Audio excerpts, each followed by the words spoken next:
Good morning. Amphi సమర్పిస్తున్న business breakfast షోకి స్వాగతం. వరల్డ్ వైడ్ ఈక్విటీ మార్కెట్స్లో ఒక స్ట్రాంగ్ ర్యాలీ కొనసాగుతున్న ఉదయం ఇది ఎస్ఎక్స్ నిఫ్టీ 883 ఆల్మోస్ట్ 0.8% లాభంతో ట్రేడ్ అవుతుంది. ఒక గ్యాప్ అప్ ఓపెనింగ్ కోసం ఇండియన్ మార్కెట్స్ సిద్ధమవుతున్నాయి. వరల్డ్ వైడ్ ఈక్విటీ మార్కెట్స్లో ర్యాలీ ఎందుకు అంటే నిన్న ఉదయం హరిహికో కురోదా ఆయన బ్యాంక్ ఆఫ్ జపాన్ గవర్నర్, అలాగే గత రాత్రి జేనెట్ హెలెన్ ఇద్దరు యథాతథ స్థితిని కొనసాగించారు. వాళ్ళ సెంట్రల్ బ్యాంక్స్ మానిటరీ పాలసీ రివ్యూలో ప్రస్తుతం ఏదైతే స్థితి ఉందో అదే స్థితిని కొనసాగించాలి.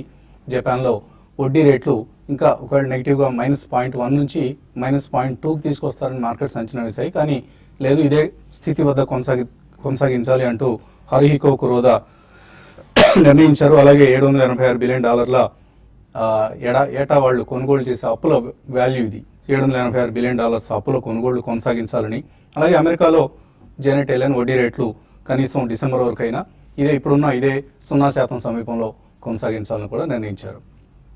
So US economy, Japan economy ఇంకా పూర్తిగా కోలుకోలేదని దీన్ని బట్టి మనకు స్పష్టంగా అర్థమవుతోంది. సో డిసెంబర్ వరకు యుఎస్లో వడ్డీ రేట్ల పెంపు లేదు. ఈ పరిస్థితిని మనం ముందుగానే ఊహించాం. సో సెప్టెంబర్ 21 తర్వాత మార్కెట్స్ భారీగా పెరగబోతున్నాయి, భారీగా లాభపడబోతున్నాయి అంటూ మనం స్పష్టంగా చెప్పడం జరిగింది TV5 ప్రోగ్రామ్స్లో. అదే ఇప్పుడు ప్రస్తుతం మనకు వరల్డ్ వైడ్ ఈక్విటీ మార్కెట్స్లో కనిపిస్తోంది. హెలికాప్టర్ మనీ ఈక్విటీ మార్కెట్స్ను చేజ్ చేయబోతోంది. ఇంకా లిక్విడిటీకి ఎటువంటి ఆటంకం లేదు ప్రస్తుతానికి. మేబీ డిసెంబర్ తర్వాతే ఆ ఆటంకాలు ఏవైనా ఉంటే కనిపిస్తాయి. సో అమెరికా జపాన్తో పాటు భారత్ వంటి ఆర్థిక వర్ధమాన దేశాలకు కూడా హెలికాప్టర్ మనీ కాస్త కూస్తాందో అందుతుంది, కొనసాగబోతోంది ఈ మనీ సప్లై. సో ఒక మానిటరీ సోషలిజంని కొనసాగించాలని జపాన్లో నిర్ణయించారు. మేబీ ఒక 10 years పాటు వడ్డీ రేట్లు ఇలాగే కొనసాగిస్తారట. So no change in interest rates ప్రస్తుతానికి. FOMC మీటింగ్ తర్వాత జేనెట్ ఎలెన్ ఇచ్చిన ఇంటర్వ్యూ చూస్తే కూడా ఎకానమీ ఒక మోడరేట్ పేస్లోనే, అంటే ఒక మధ్యస్థ స్థితిలోనే వృద్ధి చెందుతోంది. అలాగే లేబర్ మార్కెట్లో ఇంకా ఇంప్రూవ్మెంట్స్ రావాలి అంటూ, ఎందుకంటే మన RBI లాగా కాకుండా యుఎస్లో ఫెడరల్ రిజర్వ్ ఇటు ఇన్ఫ్లేషన్ టార్గెట్స్తో పాటు లేబర్ మార్కెట్ను కూడా నియంత్రిస్తూ వాళ్ళ చర్యలు పాలసీలు తీసుకుంటూ ఉంటారు. సో FOMC మీద మరింత గురుతరమైన బాధ్యత అక్కడ కనిపిస్తూ ఉంటుంది మనకి. అందువల్లనే లేబర్ మార్కెట్ గురించి ప్రతి పాలసీ ప్రకటనలో కూడా వాళ్ళు ప్రస్తావించడం అనేది మనం చూస్తూ ఉంటాం. సో ఈ నేపథ్యంలో ఇక ఇండియన్ మార్కెట్స్కి ఇప్పట్లో కనుచూపు మేరలో గ్లోబల్గా నెగిటివ్ క్యూస్ ఏవి కనపడలేదు. ఇక్కడ నుంచి మనకి ఇండియా స్పెసిఫిక్ న్యూస్ డ్రైవ్ చేయబోతోంది. వచ్చే RBI పాలసీలో, అక్టోబర్ పాలసీలో వడ్డీ రేట్లు తగ్గడం అనేది ఖాయంగా మనకు కనిపిస్తున్న అంశం. అలాగే క్యాపెక్స్ సైకిల్ మనకు ఇంప్రూవ్ అవుతున్న అంశం కనిపిస్తుంది. నిన్న వచ్చిన current account deficit numbers $300 million. So just 0.3% of our GDP. ఒక టైంలో ఇది డబుల్ డిజిట్కి వెళ్ళిపోతుందేమని భయపడిన సందర్భం కూడా మనకు ఉంది. సో అటువంటి పరిస్థితి నుంచి మా విజయనారాయణ అంటూ ఉంటాడు, ఏం సాధించాడు మోడీ అని. సో మోడీ సాధిస్తున్న కొన్ని అంశాలు, of course Modi is not a single man who can drive this nation, but his government, Modi ప్రభుత్వం చేస్తున్న పనుల్లో కొన్ని మన రిఫార్మ్స్ చూస్తున్నాం. అది బ్యాంక్రప్సీ కోడ్ కావచ్చు, ఆర్ ఇతర రిఫార్మ్స్ లైక్ GST బిల్ని తీసుకురావడం కావచ్చు, ఇప్పుడు ఇండియన్ బడ్జెట్లో రైల్వే బడ్జెట్ని విలీనం చేయడం కావచ్చు. ఇవన్నీ కూడా చాలా చెప్పుకోదగిన రిఫార్మ్స్. అండ్ ఇన్ఫ్రాస్ట్రక్చర్ సంబంధించి ఇప్పుడు ఇన్ఫ్రా కంపెనీస్ కోరుకునే పరిస్థితి మనకు కనిపిస్తుంది. Banks NPAs are coming down. ఇవన్నీ కూడా మనకు macro fundamentals are coming into a shape, ఒక మంచి హెల్దీ షేప్లోకి మన ఎకానమీ వెళ్ళబోతోంది. గ్రోత్ రేట్స్ ముందు పెరగబోతాయి అన్న అంశానికి సంబంధించిన వార్తలు. సో వీటితో పాటు ఇటు కార్పొరేట్ డెట్ మార్కెట్ని, అలాగే ఫారెక్స్ మార్కెట్ని, వీటిని కూడా స్ట్రెంథెన్ చేస్తూ డీపెన్ చేస్తూ వెళ్తే FPIs, foreign portfolio investors confidence in Indian markets ఇంకా ముందు మరింతగా ఉధృతమయ్యే అవకాశం ఉంది. ఈ నేపథ్యంలో ఇవాళ మార్కెట్స్ పాజిటివ్గా గ్యాప్ అప్ ఓపెనింగ్తో ప్రారంభం కాబోతున్నాయి. తర్వాత of course it's going to B A day of financial services companies in the stock markets. ఎందుకంటే ICICI Prudential IPOకి ఎంత హ్యూజ్ రెస్పాన్స్ వచ్చిందో, ఒక 6,000 crores ఇష్యూకి 10 times సబ్స్క్రిప్షన్ వచ్చింది అంటే that shows the strength of our stock markets as of now. So ఈ నేపథ్యంలో ICICI Prudential IPO ఇప్పుడు ఒక ఇన్సూరెన్స్ కంపెనీస్ IPOస్కి మార్గం సుగమం చేసింది. ఇన్సూరెన్స్ కంపెనీస్ అనేది ఒక ఫైనాన్షియల్ సర్వీసెస్లో ఒక కొత్త సెక్టర్గా ఆవిర్భవించబోతుంది లిస్టెడ్ స్పేస్లో. అందుకని మనం ఎడిల్వైజ్ కావచ్చు, బజాజ్ ఫిన్సర్వ్ కావచ్చు, కోటక్ కావచ్చు, ఇటువంటి insurance joint ventures, insurance subsidiaries ఉన్న కంపెనీ షేర్లకు ఇవాళ బహుశా ఎక్కువ డిమాండ్ మనకు రాబోతుంది. ఎందుకంటే ఎడిల్వైజ్ లాస్ట్ 1 year చూస్తే 111% పెరిగింది. అలాగే బజాజ్ ఫిన్సర్వ్ 77% లాస్ట్ 1 ఇయర్లో మనం పెరగడం చూసాం. అండ్ సుందరం ఫైనాన్స్ కావచ్చు, M&M ఫైనాన్స్ కావచ్చు, or even Shriram city union కావచ్చు, కోటక్, ఇటువంటి స్టాక్స్ అన్ని వాళ్ళు యాక్టివ్గా ట్రేడ్ కాబోతున్నాయి. అండ్ ఆటో యాన్సిలరీస్ డే కూడా కాబోతుంది ఇది. మనం లాస్ట్ ఫ్యూ డేస్గా Rane group, for instance Rane brake, Rane engines, Rane Madras, Rane holdings, Rane this, Rane that అంటే ఈ స్టాక్స్ అన్ని కూడా 3 times 4 times రిటర్న్స్ ఇచ్చాయి లాస్ట్ 1 ఇయర్లో. And dairy stocks, Prabhat dairy, it has gone up by 20%. నేను ఎందుకో ఒకసారిగా ఇండియన్స్ అందరూ ఎక్కువ పాలు తాగుతున్నారా, పెరుగు తింటున్నారా తెలియదు మనకి, కానీ ప్రభాత్ డైరీ స్టాక్ నేను 20% పెరిగింది. And lot of dairy stocks are at 52-week highs. అలాగే ఆటోమోటివ్ స్టాంపింగ్స్ 93% లాస్ట్ 1 ఇయర్లో పెరగడం చూస్తున్నాము. సో సుందరం బ్రేక్ లైనర్స్ 134% పెరిగింది. సో ఇలా మనకు అనంతంగా కనిపిస్తుంది. అండ్ డిఫెన్స్ స్టాక్స్ ఇవాళ లైమ్లైట్లో ఉండబోతున్నాయి, ఎందుకంటే రఫేల్ డీల్ అనేది రేపు ఫ్రైడే రోజు దీనికి, ఎందుకంటే మన ఏవియేషన్ రంగం చాలా వెనుకబడింది. చైనా, పాకిస్తాన్ ఇప్పుడు సడన్గా మన మీదకి యుద్ధానికి వస్తే మనం వాళ్ళతో ఏవియేషన్ పరంగా యుద్ధం చేయడంలో బలహీనంగా ఉన్నాం. 42 ఫైటర్ స్క్వాడ్రన్స్ కావాల్సిన ప్లేస్లో ఇప్పుడు జస్ట్ 33 ఫైటర్ స్క్వాడ్రన్స్ మాత్రమే ఉన్నాయట. అందుకని హడావుడిగా ఈ డీల్ కుదుర్చుకోబోతున్నారు. మరి పాకిస్తాన్తో ఏమైనా యుద్ధానికి సిద్ధమవుతున్నారో నరేంద్ర మోడీ తెలియదు. But what ever it is going to create lot of buzz in the defence stocks. ఎందుకంటే 50% మనకు ఆఫ్సెట్ క్లాజ్ ఉంటుంది. అంటే ఈ కంపెనీ, ఫ్రాన్స్ కంపెనీ ఏదైతే రఫేల్తో డీల్ కుదుర్చుకోబోతున్నారో దానిలో వాళ్ళు కొంత భాగాన్ని ఇక్కడ నుంచి మన ఇండియన్ కంపెనీస్ నుంచి వాళ్ళ డిఫెన్స్ రిక్వైర్మెంట్స్ని ప్రొక్యూర్ చేసి ఇక్కడ ఈ సప్లై చేయాల్సిన పరిస్థితి ఉంటుంది. కాబట్టి ఒక 25,000 crores వర్త్ ఆపర్చునిటీ మన డిఫెన్స్ కంపెనీస్కి రాబోతుంది. సో డిఫెన్స్ స్టాక్స్ కూడా ఇవాళ మనకు యాక్టివ్గా ట్రేడ్ కాబోతున్నాయి. ఇలా రకరకాల స్టాక్స్ అండ్ సెక్టర్స్ పార్టిసిపేట్ చేయబోతున్నాయి. గ్యాప్ అప్ ఓపెనింగ్ కోసం మార్కెట్స్ సిద్ధమవుతున్నాయి. షార్ట్ కవరింగ్ రాబోతుంది. బట్ 10 o'clock తర్వాత ఈ ర్యాలీ సస్టైన్ అవుతుందా లేదా, అందుకని ఒక ఇంట్రెస్టింగ్ ట్రేడింగ్ డే ఇవాళ. సో మీకు TV5 అండ్ TV5 అని ఈ డేకి సంబంధించిన అంశాలను, హైలైట్స్ని ఎప్పటికప్పుడు అందిస్తూ ఉంటాయి. Keep watching. అనలిస్ట్ సిద్ధంగా ఉన్నారు మనతో. ముందుగా అనలిస్ట్కి మనం థ్యాంక్స్ చెప్పుకోవాలి, ఎందుకంటే హైదరాబాద్లో ఉన్న కొండలు, కోనలు, ఎత్తులు, పొలాలు, గుట్టలు అన్నింటినీ అధిగమించి స్టూడియోకి రీచ్ అయ్యారు. థ్యాంక్ యూ వెరీ మచ్ అండి. సో ఐ డోంట్ నో, విశ్వనగరం ఉంటున్నాం మనం. ఇంకా ఇలాంటి వర్షాలకే మన విశ్వనగరం కాస్త గుట్టల నగరంగా, గోతుల నగరంగా మారిపోతే భవిష్యత్తులో ఎటువంటి విశ్వనగరంగా మనం ఆవిర్భవించబోతున్నాం ఐ డోంట్ నో. గత పాలకులు ఏం చేస్తారు, ఇప్పుడున్న పాలకులు ఏం చేస్తున్నారు. సో 3 years అయింది ఆల్మోస్ట్ ఇప్పుడు గవర్నమెంట్ వచ్చి. రోడ్స్ మీద కనీస శ్రద్ధ కూడా ఇప్పుడు దాకా పెట్టలేదు. What are they going to do? ఇది ప్రస్తుతం మన ముందున్న ప్రశ్న. పౌరులుగా అందరం గవర్నమెంట్ని నిలదీయాల్సిన ప్రశ్న కూడా ఇది. సో బాలగారు, ఎటువంటి అడ్డంకులు అధిగమించి TV5 స్టూడియోకి వచ్చేసారు? నార్మల్ అండి. ఐ డోంట్ థింక్, అంటే మా ఇంటి నుంచి వచ్చే రోడ్డు ఒకటేనే కాదు, బట్ జనరలీ సిటీలో అందరూ కూడా పడే కష్టాలు మనం రోజు చూస్తూనే ఉన్నాం. Unfortunately this time it's really bad అండి. అంటే అసలు మామూలు ప్రధానమైన రోడ్లు కూడా చాలా పెద్ద పెద్ద గుంటలు అది పడి, and we have seen about 2 or 3 lives being last. అది చాలా దురదృష్టకరం అది. బికాజ్ ఒక చిన్న గుంట వచ్చినా కానీ ఇన్ ద ఫ్లోయింగ్ ట్రాఫిక్ లో పాపం 2-wheelers వాళ్ళు పడే ఇబ్బందులు it's really condemnable. So I think state government ఇప్పటికైనా కొద్దిగా వానాలు ఆగంగానే వెంటనే ఒక వార్ ఫుటింగ్ మీద I think they will definitely go ahead and లే వెరీ గుడ్ రోడ్స్.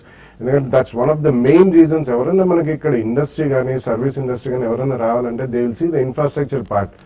ఎన్నో ఏళ్ల నుంచి మనం బిల్డ్ చేసుకున్న beautiful Hyderabad and Secunderabad twin cities ని మనం ఇంకా డెవలప్ చేసి we should make it immaculate for investors. అది ఒక రెడ్ కార్పెట్ లాగా ఉండాలి, నాట్ ఎ రోడ్. సో నరకప్రాయంగా మారిపోయాయి. ఇన్ఫాక్ట్ రెడ్ కార్పెట్స్ అంతా ఉంచితే రోడ్డు మీద వెళ్దామంటే భయం వేస్తుంది. మేబీ పక్క రాష్ట్రాల నుంచి మనం వైద్యుల్ని బహుశా త్వరలోనే ఇక్కడికి రప్పించుకోవాల్సి వస్తుంది. పెయిన్ స్పెషలిస్ట్ని, ఆర్థోపెడిక్ స్పెషలిస్ట్ని, ఇట్లాంటి వాళ్ళందరూ. ఎందుకంటే మన రోడ్ల మీద వెళ్ళి నడ్డి వెరగ కొట్టుకోవడం ఖాయంగా కనిపిస్తుంది కాబట్టి. So definitely I think so అది పక్కన పెడితే I think markets are definitely super strong rally అనే చెప్పాలని మనం గత కొద్ది రోజులుగా కూడా ఎవ్రీ డే కూడా చెప్తూనే ఉన్నాం. వాల్యుయేషన్స్ గురించి ఆలోచించొద్దు. You can never catch a valuation అండి. We can never buy it at the lowest point and also sell it at the highest point. Even for traders, investors కి డెఫినెట్లీ చిన్న corrections వచ్చిన ఒక పాజ్ తీసుకున్న market, that's a good time to invest. ఎందుకంటే if you have the next 2-3 years 2-3 ఏళ్ళు కనుక మనకు వ్యూలో ఉంటే మాత్రం ఇటువంటి అవకాశాలు I don't think will get seldom అండి. చాలా తక్కువగా వస్తాయి ఇటువంటి అవకాశాలు. So overall we're going to get into extremely strong market and very strong market. ఇదే పదే మనం వాడుతున్న ఈ వాదం కూడా it's going to be very good అండి. I think please participate in the market. ఇటువంటి ఆపర్చునిటీ వదులుకోకండి. ఎక్కడ చిన్న డిక్లైన్స్ వచ్చినా అడిషనల్ మనీ పెట్టండి, but stay invested in the market across the board. మీరు ఇప్పుడు అన్ని మెన్షన్ చేశారు, I don't have to repeat. Definitely you mention all the sectors. So it's going to be broad based rally అండి. But ఒకటే మీరు తీసుకోవాల్సిన precaution ఏంటంటే don't chase any penny stock. ఏది పడితే అది మాత్రం డెఫినెట్లీ కొనకండి. కొద్దిగా మిడ్ అండ్ స్మాల్ క్యాప్ లో కూడా చాలా మంచి చాయిస్ ఉంది. It's a wide variety of choice. It's like a buffet of almost about 200 to 300 items లాగా మనకు కనిపిస్తుంది. సో డెఫినెట్లీ కొద్దిగా అన్ని టేస్ట్ చేద్దామని కాకుండా కొద్దిగా కాన్సన్ట్రేటెడ్ గా మీకు నచ్చిన ఐటమ్ 1 or 2 మనం ఎట్లా అయితే తింటాం డెఫినెట్లీ అట్లా కొద్దిగా స్ట్రాంగ్ కౌంటర్స్ లో మీరు తీసుకోండి. తీసుకున్న తర్వాత చిన్న కరెక్షన్ వస్తే భయపడి అమ్మాల్సిన అవసరం లేదు. Keep the stock. కొద్దిగా పడితే అడిషనల్ మనీ పంపించండి. Participate in the market. Have a lovely investing future for the next 1 or 2 years. Woman diaries, modern diaries ఇవన్నీ కూడా నేను 20% అప్పర్ సర్క్యూట్. సో సెక్టర్ రొటేషన్లో భాగంగా డైరీ స్టాక్స్లో కూడా మనం స్ట్రాంగ్ రిటర్న్స్ చూస్తున్నాం. So opening gap up opening రాబోతుంది డెఫినెట్లీ. అండ్ తర్వాత షార్ట్ కవరింగ్లో కావచ్చు మార్కెట్ ఇంకా పెరిగే అవకాశం కనిపిస్తుందా, లేకపోతే ఓపెనింగ్లో షార్ట్ కొట్టుకోవచ్చా? ఓపెనింగ్ షార్ట్స్ అయితే వద్దని చెప్తానండి. ఎందుకంటే మార్కెట్స్ మనకి 3-4 డేస్ తర్వాత కన్సాలేషన్ తర్వాత మళ్ళీ ఈ రోజు గ్లోబల్ మార్కెట్స్ అన్ని కూడా పాజిటివ్ ఉన్నాయి. కాబట్టి 10-15 మినిట్స్ వెయిట్ చేసి మార్కెట్లో ఫాల్ ఆన్ బయింగ్ అని కనపడిందంటే లాంగ్ పొజిషన్స్ నే తీసుకోవడం బెటర్. ఎందుకంటే లాస్ట్ 2 డేస్ గా మనం చూసాం హైయర్ లెవెల్ సెల్లింగ్ వచ్చింది.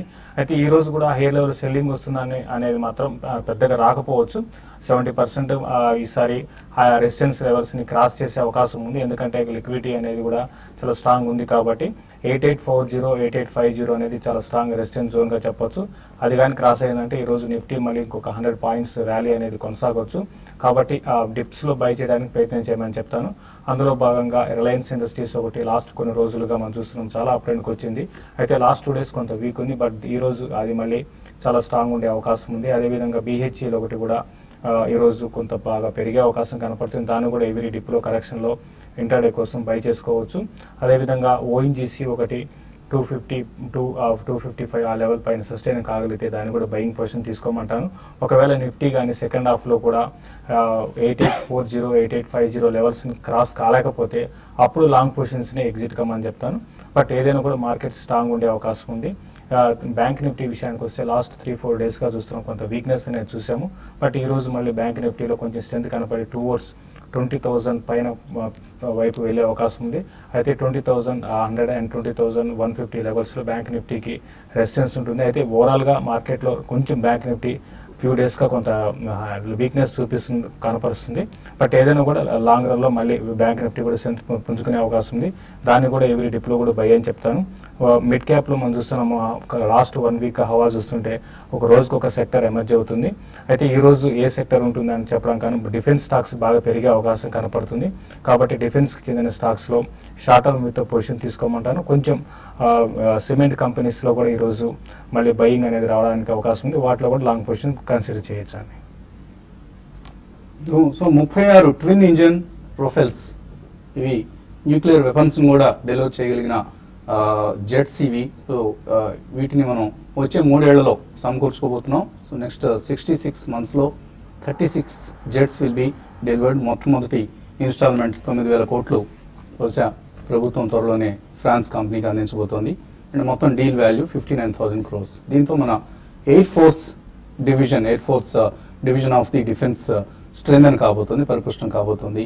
And defence stocks are going to be in the limelight in today's trade. ఇంకా ఇన్వెస్టర్స్ నుంచి కాల్స్ అలాగే మెయిల్స్ తీసుకునే ముందు కాసేపు ప్రకటన.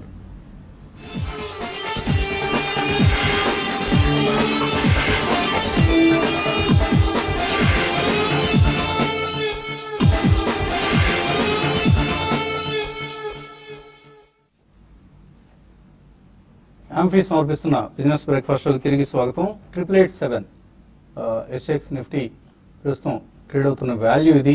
సో ఇండియన్ మార్కెట్స్ ఒక స్ట్రాంగ్ ఓపెనింగ్ కోసం సిద్ధమవుతున్నాయి. So mostly banking, financial services, అలాగే defence stocks and consumer discretionary stocks, ఇటువంటి స్టాక్స్ అన్నిటికీ వాళ్ళ ఆటో యాన్సిలరీస్ ఇవన్నీ కూడా వాళ్ళు యాక్టివ్గా ట్రేడ్ కాబోతున్న స్టాక్స్. కాలర్స్ లైన్లో ఉన్నారు. And avoid IT and pharma. So ఈ 2 కౌంటర్స్ జోలికి ఎటువంటి పరిస్థితుల్లో వెళ్ళొద్దు. ప్రస్తుతానికి ఓన్లీ డొమెస్టిక్ కన్జంప్షన్ స్టోరీస్నే నమ్ముకుందాం. ఆ కౌంటర్స్లోనే ఇన్వెస్ట్ చేద్దాం. కాలర్స్ లైన్లో ఉన్నారు. మొదటి కాలర్ కల్లూరు నుంచి రాము. హలో రండి Ramu. Good morning sir. Morning. Sir Balaraju sir Amarnath sir long term తీసుకోవచ్చు sir. About off shore? No, definitely no అనే చెప్తానండి. ఎందుకంటే మనకి ఆయిల్ ప్రైసెస్ ఎప్పుడైతే బాగా తగ్గి ఉంటాయో అడిషనల్ ఎక్స్ప్లోరేషన్ అనేది డెఫినెట్లీ అంతగా చేపట్టరు. ఎందుకంటే ఇప్పుడు ఓవర్ సప్లైతో world wide we are suffering over supplies from different parts of the world. So ఈ కారణం వలన వీళ్ళు basically they are rig owners అండి, ఆయిల్ రిగ్స్ అన్ని ఉంటాయి కాబట్టి అంత అడిషనల్ గా బిజినెస్ అండ్ అంత హయ్యర్ ప్రైజింగ్ అనేది ఉండదు. కాబట్టి ప్రస్తుతం బాగా లో వాల్యుయేషన్స్ లోనే I think you should avoid. అది కాకుండా వాళ్ళకి డెట్ ప్రాబ్లం కూడా ఉందండి. I don't think it's a good stock to invest right now. And pharma, ఎందుకు ఫార్మాని మనం వద్దనుకుంటున్నాం? ముఖ్యంగా యుఎస్ ఎక్కువగా ఎక్స్పోర్ట్ చేసి యుఎస్ ఎక్స్పోజర్ ఎక్కువగా ఉన్న స్టాక్స్ని అవాయిడ్ చేయండి. ఎందుకంటే యుఎస్లో ఒకటి అక్కడి జనరిక్స్ మార్కెట్ కన్సాలిడేట్ అవుతుంది. Day by day US FDA చాలా జనరిక్స్ అప్లికేషన్స్ పెండింగ్లో ఉన్న వాటన్నిటికీ క్లియర్ చేసుకుంటూ వెళ్తుంది. కాబట్టి అక్కడ ఎవరైతే మన జనరిక్స్ డ్రగ్ మ్యానుఫ్యాక్చరర్స్ అక్కడ పోటీ పడుతున్నారో, సన్ఫార్మా కావచ్చు, లూపిన్ కావచ్చు, ఇటువంటి కంపెనీ డాక్టర్ రెడ్డిస్ కావచ్చు, ఇటువంటి కంపెనీస్ అన్నీ కూడా చాలా హ్యూజ్ కాంపిటీషన్ ఫేస్ చేయబోతున్నాయి. అండ్ రాబోయే రోజుల్లో వాళ్ళ మార్జిన్స్ మీద దీనికి సంబంధించిన ఇంపాక్ట్, వాళ్ళ టాప్ లైన్ బాటమ్ లైన్ రెండింటి మీద ఇంపాక్ట్ ఉంటుంది. అందుకనే మనకు లాస్ట్ ఫ్యూ మంత్స్గా ఫార్మా స్టాక్స్లో చాలా హెవీ సెల్లింగ్ వస్తుంది. So people have lost fancy for pharma అనిపిస్తుంది. ఐటీ అఫ్ కోర్స్ మనకు తెలిసిందే, గైడెన్స్ని ఎప్పటికప్పుడు లోవర్ గైడెన్స్, రేపు అక్టోబర్ రిజల్ట్స్లో అన్ని టాప్ ఐటీ కంపెనీస్ కూడా వాళ్ళ గైడెన్స్ని డౌన్వర్డ్ రివిజన్ చేయబోతున్నాయి. సో ఈ నేపథ్యంలో ఐటీని క్లియర్గా అవాయిడ్ చేయమని మనం రికమెండ్ చేయడం జరుగుతుంది. తర్వాత కాలర్ లైన్లో ఉన్నారు, తిరుపతి నుంచి శ్రీధర్. హలో సార్, నమస్తే సార్, గుడ్ మార్నింగ్. మార్నింగ్ అండి. సార్ నేను క్యాపిటల్ ఫస్ట్, ఆ తర్వాత ఆరో గ్రానైట్ ఈ రేట్ లో కొనొచ్చా అని అడుగుతున్నాను. ఆరో గ్రానైట్ ప్రాఫిట్ కూడా బాగా చూపిస్తుంది, బాగా పెరిగింది కూడా ఆ స్టాక్. ఈ రేట్ లో ఇన్వెస్ట్ చేశాను. ఆ తర్వాత capital first. Capital first recent గా బాగా మనకి చూసామండి, బాగా పెరిగిన స్టాక్. ఇది కూడా 350, 360 లెవెల్స్ నుంచి కంటిన్యూగా పెరుగుతూ ఆల్మోస్ట్ 800కి వచ్చింది. అయితే అక్కడ నుంచి కొంచెం ఈ స్టాక్లో ఒక 10-15% దాకా కరెక్షన్ చూసాము. కాబట్టి మీరు కొంచెం షార్ట్ టర్మ్ వ్యూతో చూడాలంటే కొంచెం ఇది వీక్గానే ఉందండి, హయ్యర్ లెవెల్ సస్టైన్ కాలేకపోతుంది, ప్రాఫిట్ బుకింగ్ కనపడుతుంది. బట్ మీరు డెఫినెట్గా మీరు లాంగ్ రన్ కోసం క్యాపిటల్ ఫస్ట్ని మీరు ఇన్వెస్ట్ చేసుకోమని చెప్తాను. 1-2 బయింగ్ ప్రైస్ పాయింట్ పెట్టుకొని మీరు చూడండి. షార్ట్ టర్మ్ కోసం అయితే 680గా దగ్గర రెసిస్టెన్స్ ఉంటుంది, క్లోజర్గా 620, 640 లెవెల్స్కి వచ్చినప్పుడు దీన్ని మీరు లాంగ్ టర్మ్ కోసం పిక్ చేసుకోమని చెప్తాను. అలాగే ఈమెయిల్ సందేహాల విషయానికి వస్తే అబ్దుల్ నజీర్ అడుగుతున్నారు, ప్రమోటర్ హోల్డింగ్స్ హైగా ఉన్న కంపెనీస్ పట్ల జాగ్రత్తగా ఉండమని అనలిస్ట్ టీమ్ హెచ్చరిస్తుందట.